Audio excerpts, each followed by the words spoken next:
Hello everybody, this is the Praetorian back with you again. I'm going to discuss U.S. government and constitutional law. I've already discussed the bankers, socialism, family services, and non-governmental organizations. But now I'm going to actually talk about the Constitution, constitutional law, and U.S. government. Now, in order to do that, we have to go back before the Constitution and understand what the Constitution was written about and the origins of these ideas that the Constitution came from, because everyone today has this misconception that these people were just great men who thought of their own ideas and put it down on paper, and that's not the facts. These ideas that the Constitution represent actually originated from other people, in particularly John Locke. I'm going to discuss him a little bit tonight, and then we'll also discuss liberalism, the true meaning of liberalism, and Jean-Jacques Rousseau. There's Hume's. He's another person that needs to be discussed. These are philosophers who, during the time that the constitutional law was actually coming around, they were the ones who thought of the original ideas that eventually became the Constitution of the United States. John Locke was an English philosopher and physician, regarded as one of the most influential Enlightenment thinkers, and known as the father of classical liberalism. Considered one of the first of the British empiricists, following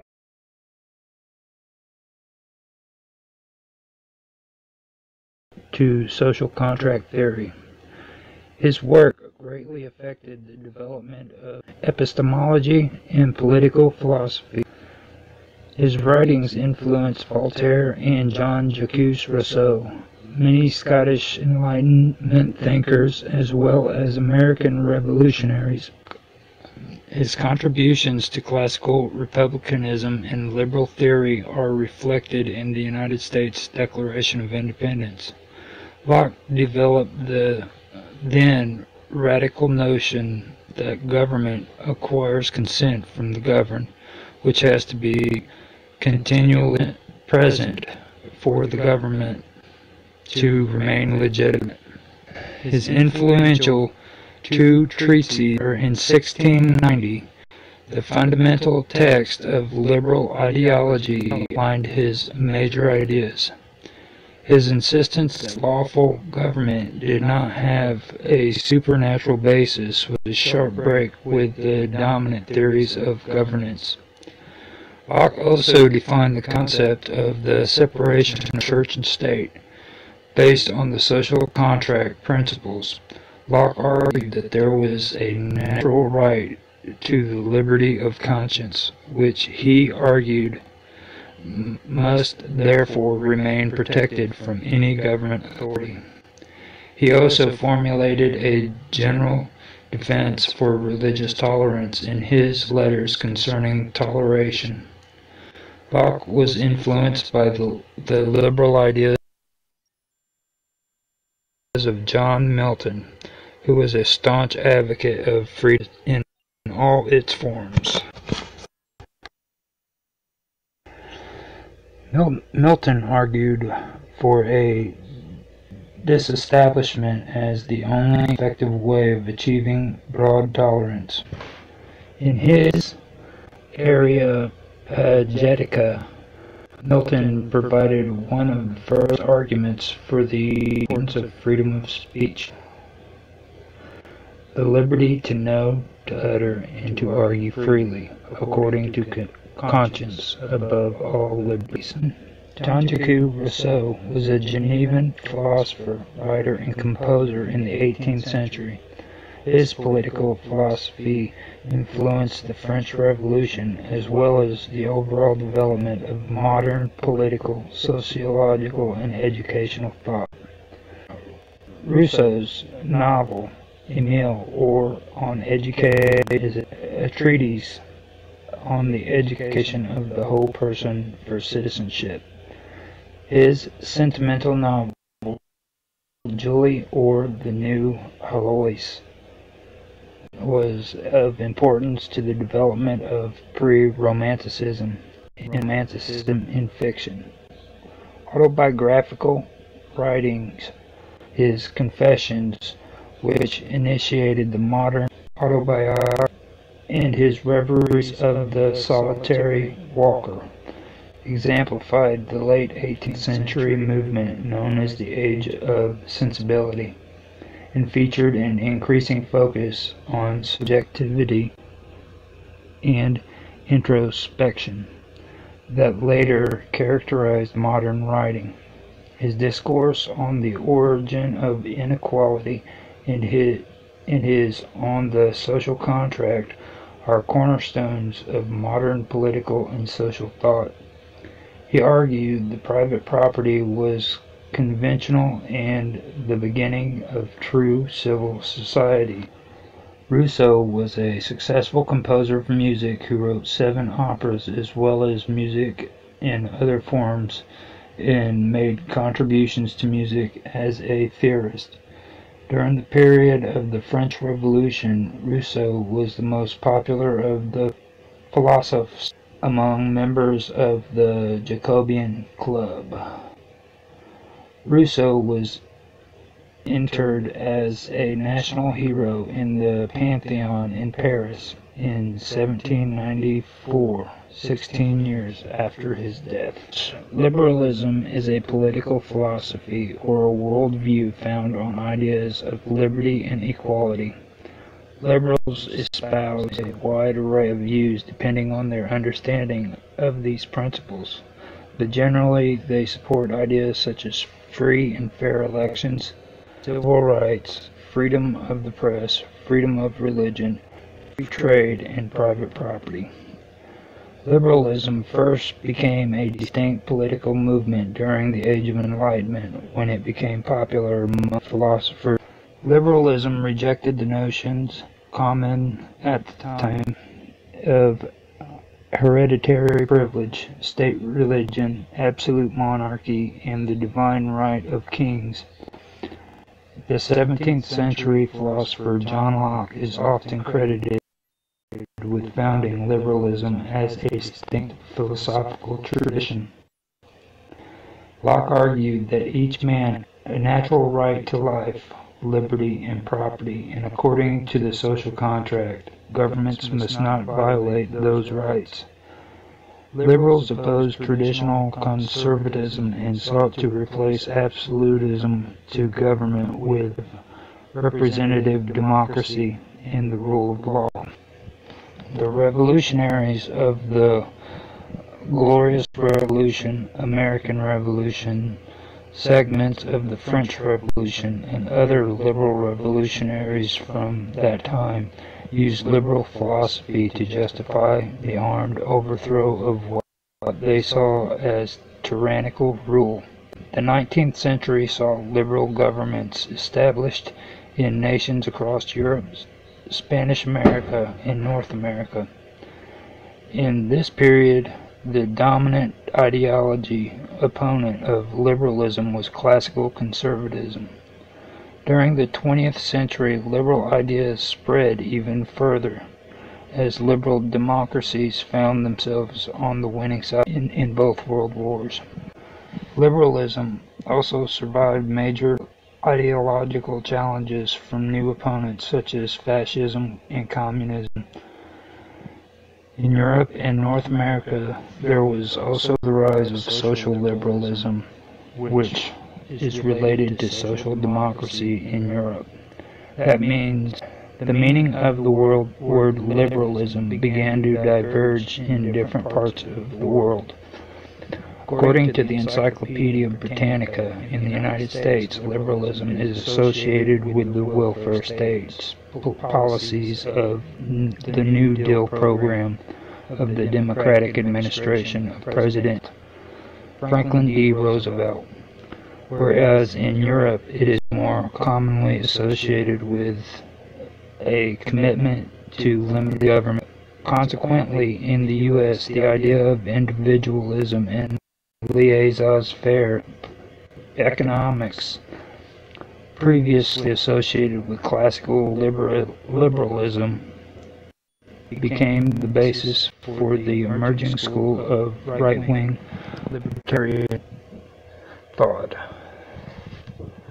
Today, liberal political parties remain a political force with varying degrees of power and influence on many countries.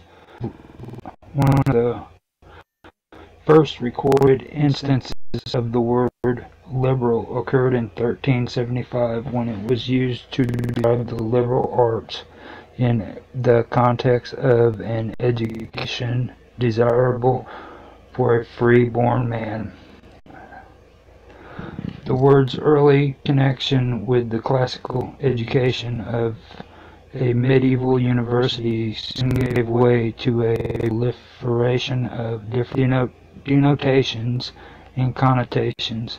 Liberal could refer to free and bestowed as early as 1387, made without stint in 1433, freely permitted in 1530, and free from restraint, often as a pejorative remark in the 16th and the 17th century. In 16th century England, liberal could have positive or negative attributes in referring to someone's generosity or indiscretion. In Much Ado About Nothing, Shakespeare wrote of a liberal villain who hath confessed his vile encounters. With the rise of the Enlightenment, the word acquired decisively more positive undertones, being defined as free from narrow prejudice in 1781 and free from bigotry in 1823.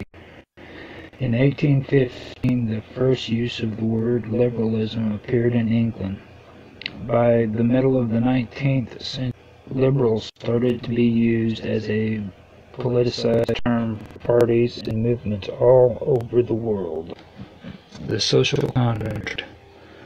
Quentin Skinner has argued that several critical modern innovations in contract theory are found in the writings from French Calvinists and Huguenots, whose work in turn was invoked by writers in the Low Countries who objected to their subjection to Spain, and later still by Catholics in England. Among these, Francisco Suarez from 1848 to 1617, from the school of Salamanca, might be considered as an early theorist of the social contract, theorizing natural law in an attempt to limit the divine right of absolute monarchy. All of these groups were led to articulate notions of popular sovereignty by means of a social covenant or contract. All of these arguments began with proto-nature arguments to the effect that the basis of politics is that everyone is by nature free of subjection to any government. However, these arguments rely on a corporatist theory found in Roman law, according to which a populace can exist as a distinct legal entity. Therefore, these arguments held that the group of people can join a government because it has the capacity to exercise a single will and make decisions with a single voice in the absence of sovereign authority, a notion rejected by Hobbes and later contract theorist Jean-Jacques Rousseau in 1712 to 1778. In his influential 1762 treatise, The Social Contract outlined a different version of the social contract theory as the foundation of political rights based on unlimited popular sovereignty. Although Rousseau wrote that the British were perhaps at the time the freest people on earth, he did not approve of their representative government.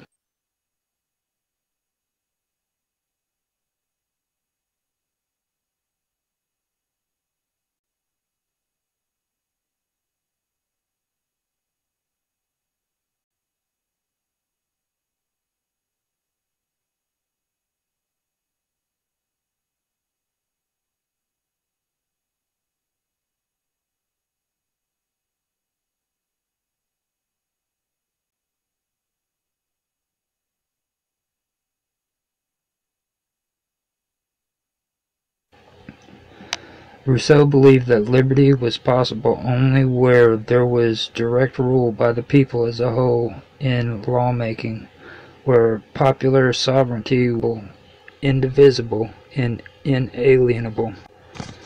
But he also maintained that the people often did not know their real will, and that the proper society would not occur until a great leader, the legislator, arose to change the values and customs of the people, likely through the strategic use of religion. Rousseau's striking phrase that man must be forced to be free should be understood this way. Since the indivisible and inalienable popular sovereignty decides what is good for the whole, then if an individual lapses back into his ordinary egoism and disobeys the leadership, he will be forced to listen to what they decide as a member of the collectivity, i.e., as citizens. Thus the law, inasmuch as it is created by the people, acting as the body, is not a limitation of individual freedom, but its expression.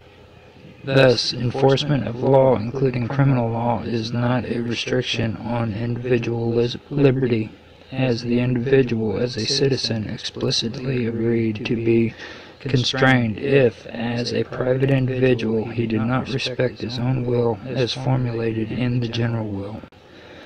Because laws represent the restraints of civil freedom, they represent the leap made by humans in the state of nature into civil society.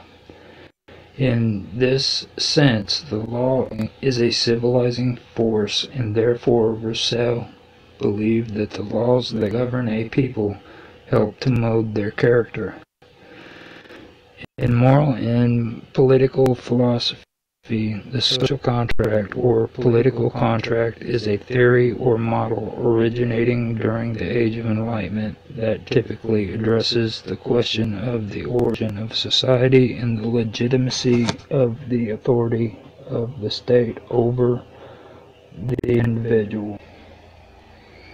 Social contract arguments typically have that individuals have consented either explicitly or tacitly to surrender some of their freedoms and submit to the authority of the ruler or magistrate, or to the decision of the majority, in exchange for protection of their remaining rights.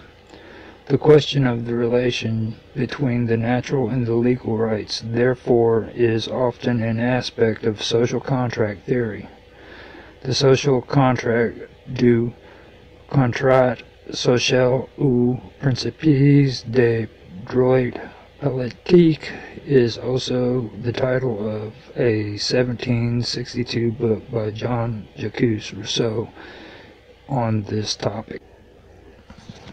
Although the antecedents of social contract theory are found in etiquette, antiquity, in Greek and Stoic philosophy, in Roman and canon law, as well as in the biblical idea of the covenant, the heyday of the social contract was the mid-17th and early 19th centuries, when it emerged as the leading doctrine of political legitimacy.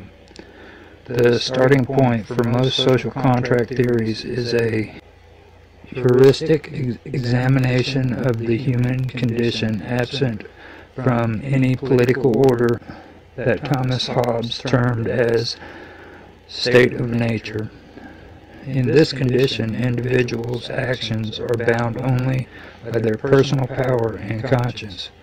From this shared starting point, social contract theorists seek to demonstrate in different ways why a rational individual would voluntarily consent to give up his or her natural freedom to obtain the benefits of political order. Hugo Grotius in 1625, Thomas Hobbes 1651, Samuel Pufendorf 1673, John Locke 1689, Jean-Jacques Rousseau 1762, and Immanuel Kant 1797 are among the most prominent of the 17th and 18th century theorists of social contract and natural rights. Each solved the problem of political authority in a different way. Grotius posited that individual human beings had natural rights. Hobbes asserted that humans consent to abdicate their rights in favor of the absolute authority of government, whether monarchical or parliamentary.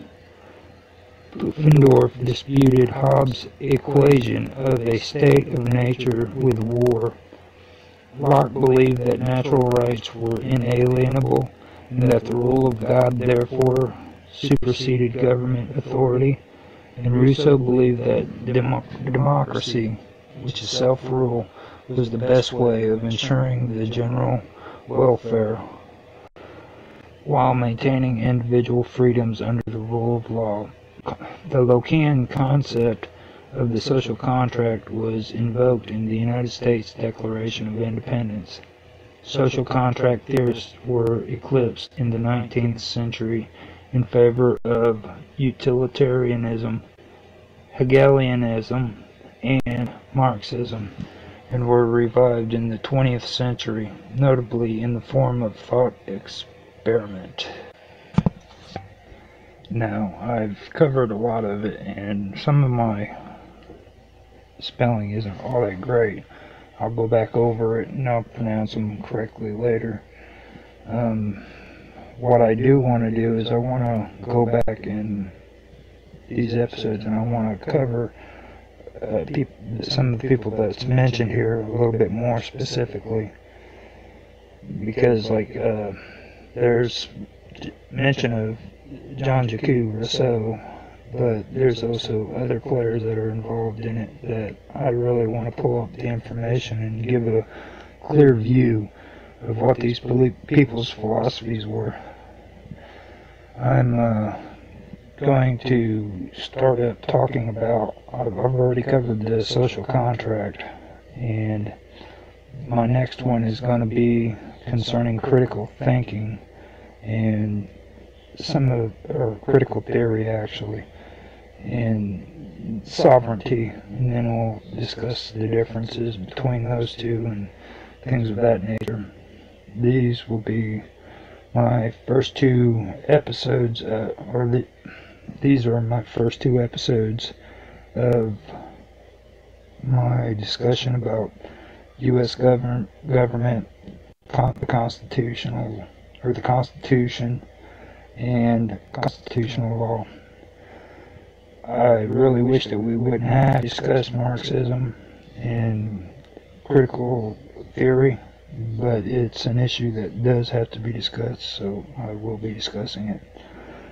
If you like what you hear so far, please like and subscribe and share if you can. Everything that we share is organic. It's got organic reach. We do not boost and we do not put money into it. It's all 100% us. Thank you. Have a good night.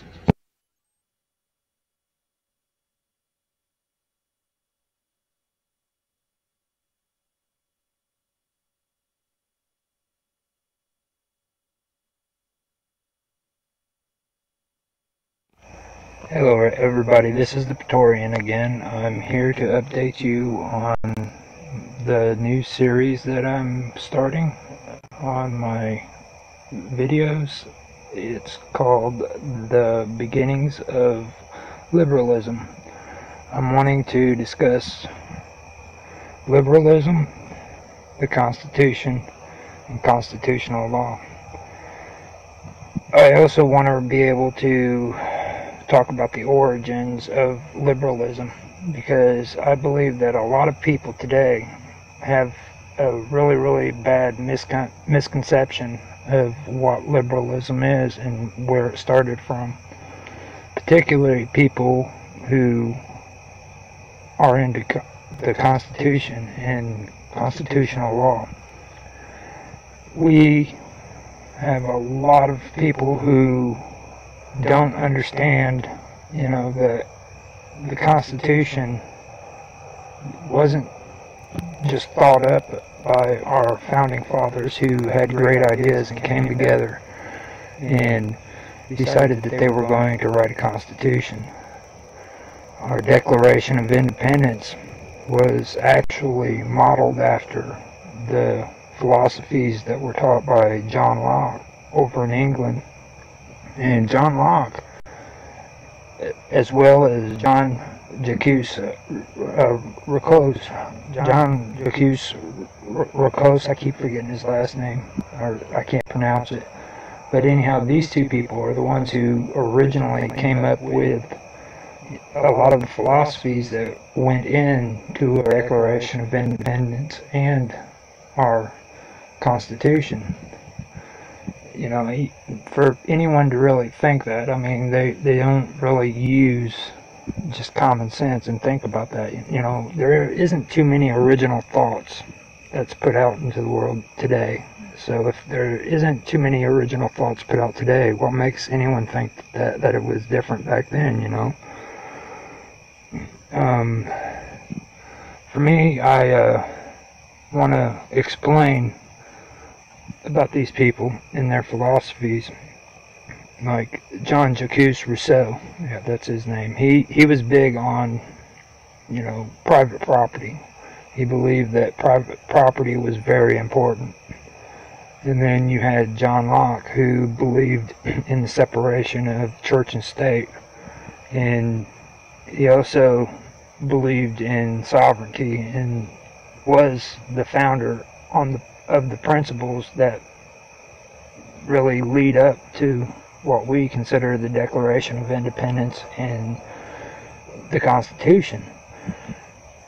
Well, these two were from Europe and England, because sometimes England doesn't consider themselves a part of Europe, but that's another story.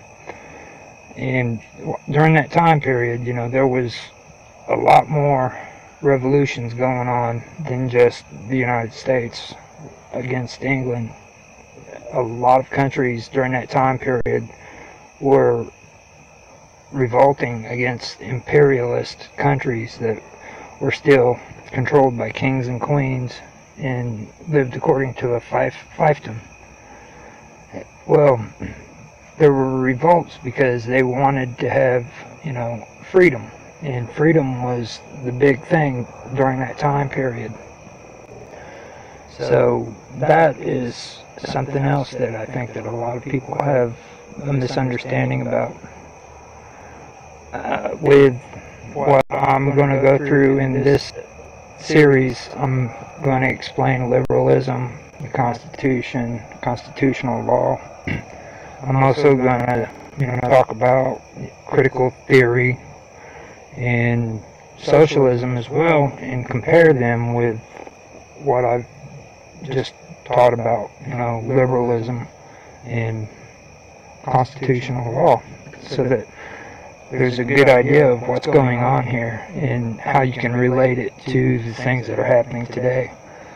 For me personally, I look around and I see a lot of things that just weren't meant to be. According to the original Constitution and constitutional law and the things that made up our country, we just allowed things to happen that really shouldn't have happened. You know, we allowed cities and states to tax us for our property. Private property that belongs to us, we have to pay taxes to for, or we lose it. You know, something's not right there. And people don't seem to question that. They just accept it. We have people who claim that they're liberals and they believe in big government, when originally liberalism is about small government. They encourage taxes, you know, and promote it. They enjoy reforms, when in fact liberalism is about freedom. It's not about having reform and taxation, and especially taxing private property. It seems like everything's backwards now, you know. A person who claims to be a Democrat always says they're liberal. Today, they get their property taxes and find out that they have been charged more taxes than what they previously have. Then they get real mad, you know. That's the way they seem to act. I also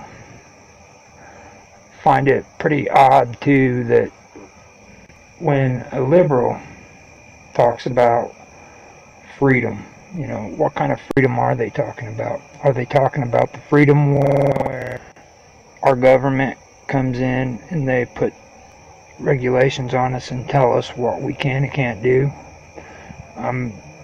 Check through a lot of things here now, you know, and I find it pretty messed up that you have to check your records for the city to find out if it's legal for a person to just collect rainwater. There's some places that don't allow you to do it. They don't allow you to collect rainwater.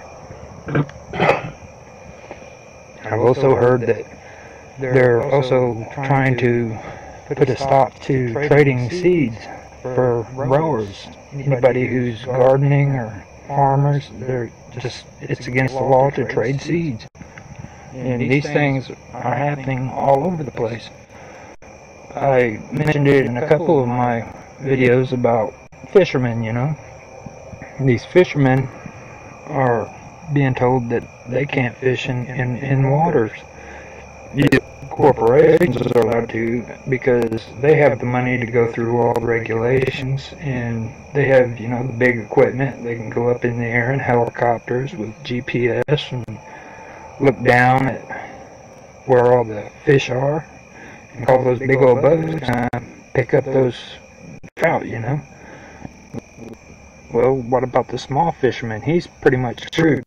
He can't pay for all that, and they're beating him out. And when it comes to technology, and these people who claim to be environmentalists are taking up for the big guy, and all the little guys are getting screwed. They're also trying to regulate on what kind of vitamins you can take and what kind of vitamins aren't allowed. That's insane. These are all of the things that Democrats and liberals claim that they are for you with. They're going to protect you. They're going to give you all your rights and give you equality and everything else, you know. In the meantime, they're going to take away your right to fish. They're going to take away your right to hunt. They're going to take away your right to frickin' choose which vitamin you want to take. They're going to take away all that. You know, property taxes too, you know. They want to take and charge you taxes in order to keep your property. Then they want to turn around and put taxes on your property to go towards education. So that means everybody who doesn't have kids, who are in school, has to pay in to taxes to help other people's kids go to school. And they have a perfect because you are part of the social group. Your responsibility is to contribute. You know, excuse me? I don't have to contribute to shit. I don't think that it's right. I think that it's unconstitutional. You know, we have a governor here in Illinois right now who is Republican, and the state Congress is all Democrats. They're at a stalemate right now. The reason why is because the governor, who's Republican, is blocking all of or vetoing everything that comes over his desk, and the Democrats are doing the same thing. The reason why all this is happening is because the Republican governor wants to put property tax freeze on all property taxes in the state of Illinois. The Democrats, who are supposed to stand up for you and me, don't want to do that. See, they don't only want to have our properties taxed, they want to raise the taxes so that we're taxed even more. You know, these are the people who are supposed to stand up for the little guy, for the small guy. But at the same time, they want to tax you to death, make it to where you can't frickin' pay bills. It's hard enough paying electricity bills sometimes around here, you know, much less paying all that extra.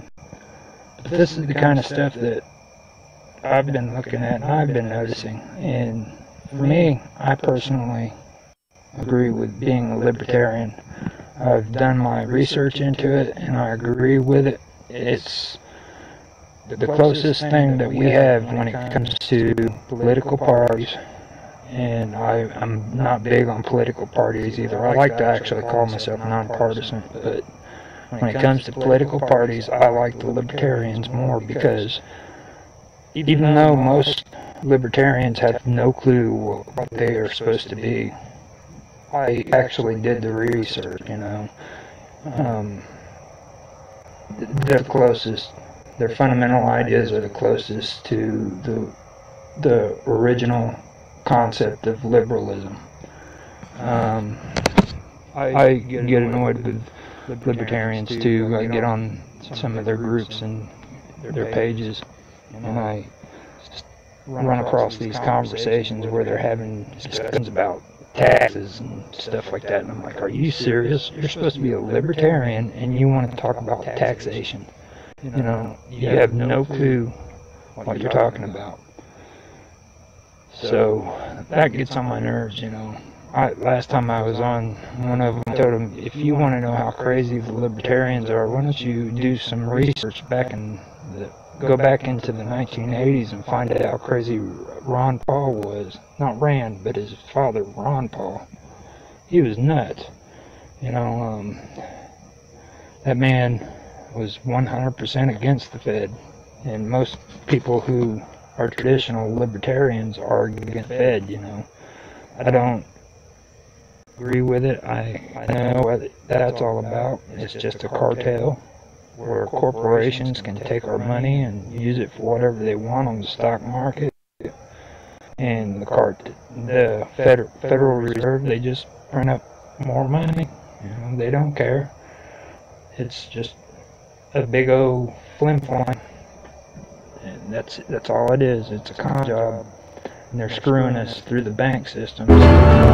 They loan out $5, put $10 back in, and then give you half. You know, like, are you serious? No, I should say half of $5, and that's all you get back. So I don't agree with it whatsoever. One of these days I'll go back through my information and start reading out some of that stuff on the bank and how they do their transactions. I'm not really good with the whole reading thing, but I'm working on it. Pronouncing words and stuff like that's really getting hard. They're getting to be big words too, so I'm going to work on it, and I'm going to keep going. I have a lot of work to do, so I'm going to get up here, and I am going to talk to you guys later. I hope you enjoyed. If you liked what I had to say, please like and subscribe. Share if you can too, it'd be appreciated. Bye.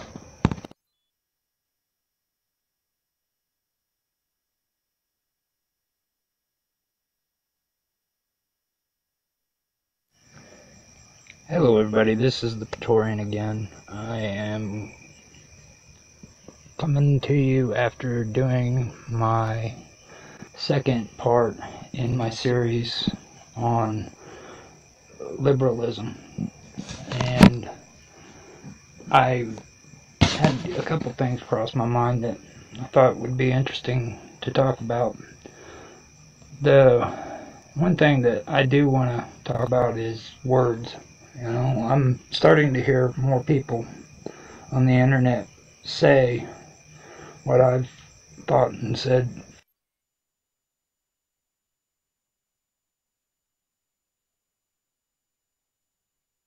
for quite a while too, you know. Don't minimize words. Don't minimize languages.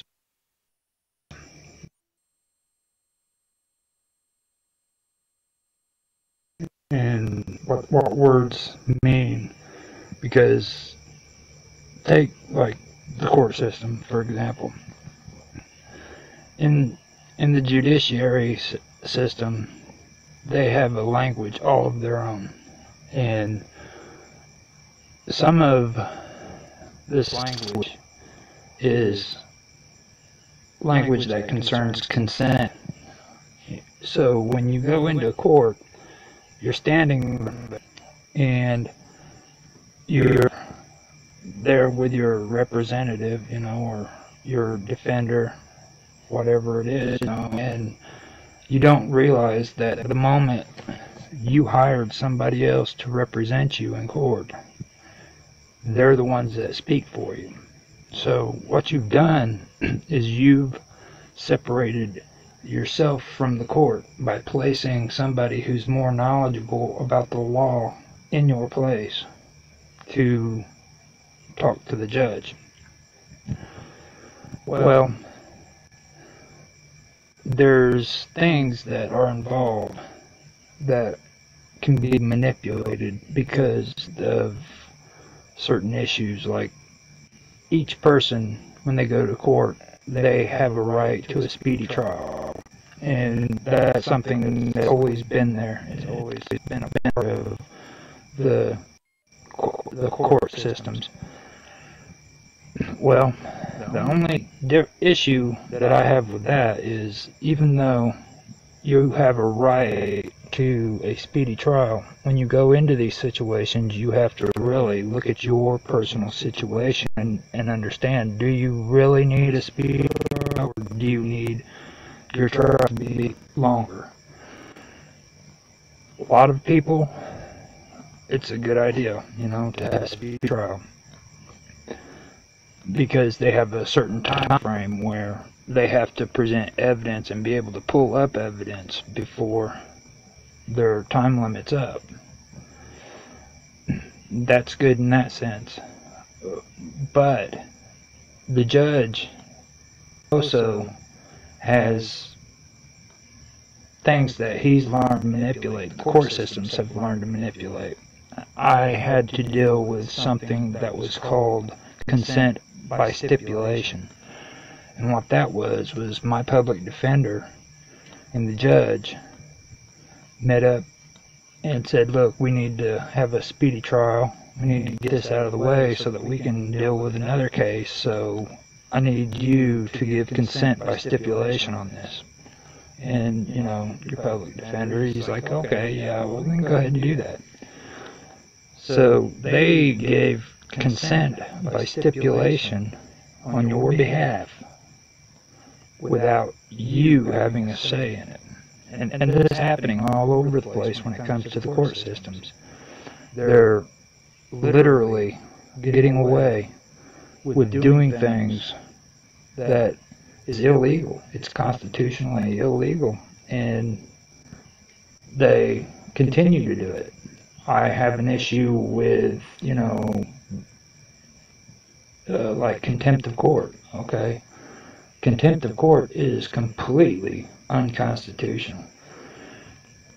According to the three branches of government, the judiciary branch is the only branch that the individual can go to speak about his complaints. Not just about issues where you get arrested, you trouble, you go, but if you have honest grievances, that's where you go. That's where you are heard. When any kind of government tries to tell you that you don't have a right to go before a judge and speak about what your grievances are in the manner which you wish to speak, that is unconstitutional. That judge gave an oath when he took office, and if he can't respect that oath, then he is not a legitimate judge. Okay? The judge serves you. The judge serves the people. The judge doesn't serve the state of Illinois or the state of California or the federal government. The judge serves you. So when you have to stand, you have to think to yourself, you have to say, and ask them even, say, are you serving me, or are you serving the government? Are you serving the state? Get that information. Once you establish that, then you can go forward. But until you understand that, don't. Be careful. Another thing that really I seen in there when it came to the language was the word tacit.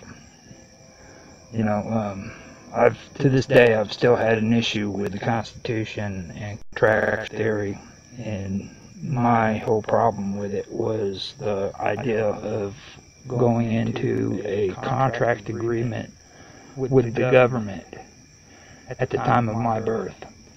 Okay, I know that a big conspiracy, I guess you'd say, I don't even know if it would be even called a conspiracy, but a conspiracy has started about the straw man fallacy, and people believe that if you go into court, then you're representing your straw and all that crazy stuff. But for me, let me say this, okay? The straw man fallacy is something that has gone way, way out of proportion. And what it all started from was from contract theory and constitutional law. And what it is it has to do with your sovereignty and your freedom according to consciousness. Now, the government made an agreement with you at birth that they were going to protect you, but in exchange you have to give up a certain amount of your rights in order for them to do that. That means that if you go out, you do something that is wrong, the government has a right to protect you by arresting you and putting you in jail or prison or both, and taking away your rights. And this is all to protect you from yourself and from the sovereignty, from the rest of the people. Okay, that's what that consists of. Now, for me, what I have an issue with is agreeing with a contract agreement at birth with the government that they can do this. I don't think that that is really a good thing. I'm completely against that. I don't see that as being legitimate whatsoever. And that's just my personal belief on that. When it comes to the straw man fallacy and those ideas, the reason why I say that the straw man fallacy is just complete bullshit is because it doesn't matter if you show up for court or not, okay? you're already in a contract agreement before you even get a summons to show up for court. It's not about you signing papers. It's not about any of that when it comes to contractual theory. All right, you show up for court because you have an agreement with the government from the time of your birth that you're going to do certain things, and that's the reason why they can get you for contempt of court if you don't show up, and then you'll be sitting your butt in jail for 3-4 days until Monday, because it's always on Friday, you know. But that's the thing that I've always had an issue with, you know. I don't know why, you know. I also don't like the idea of Jean-Jacques Rousseau. He said it, you know. He said that in so many words, he said that we're too ignorant to govern ourselves, so we have to be governed. You know, I really don't like all of that. I don't like that kind of language.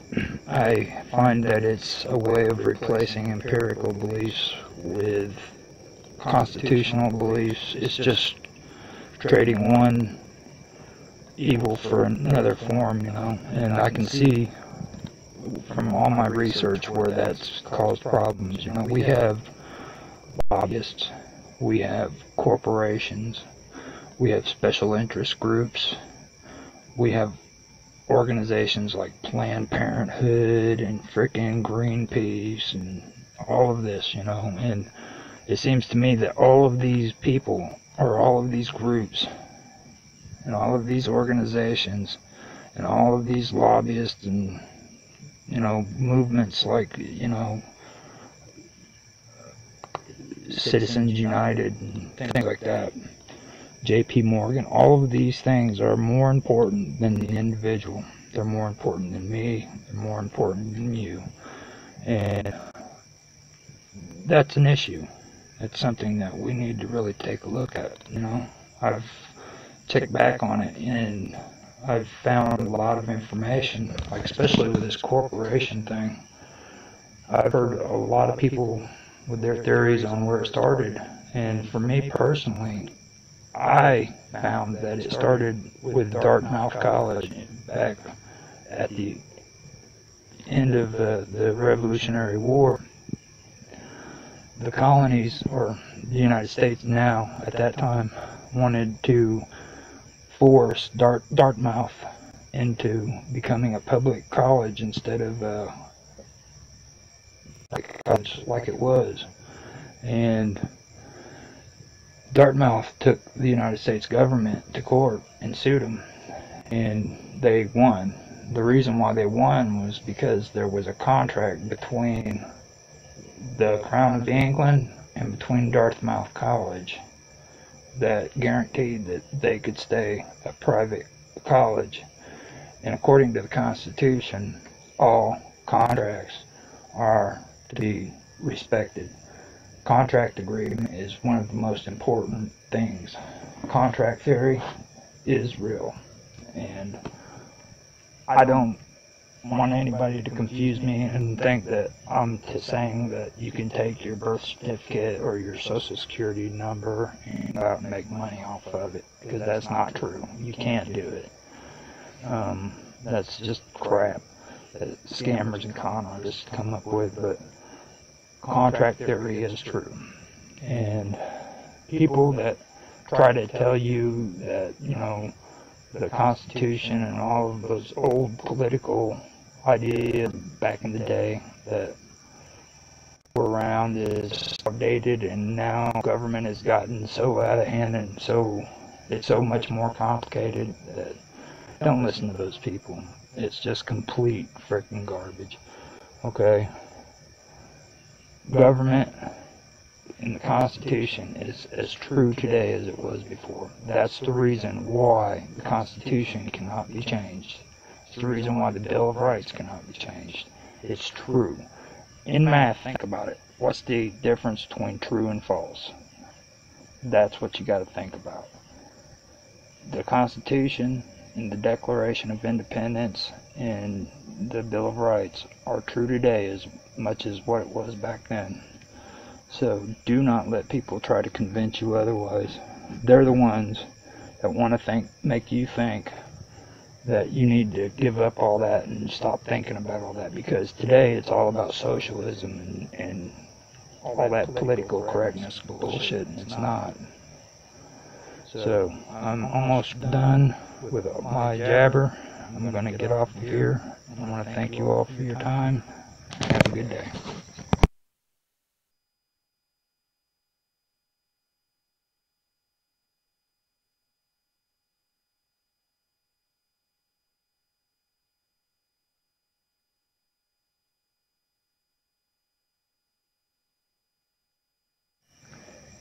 Hello everybody, this is the Praetorian again.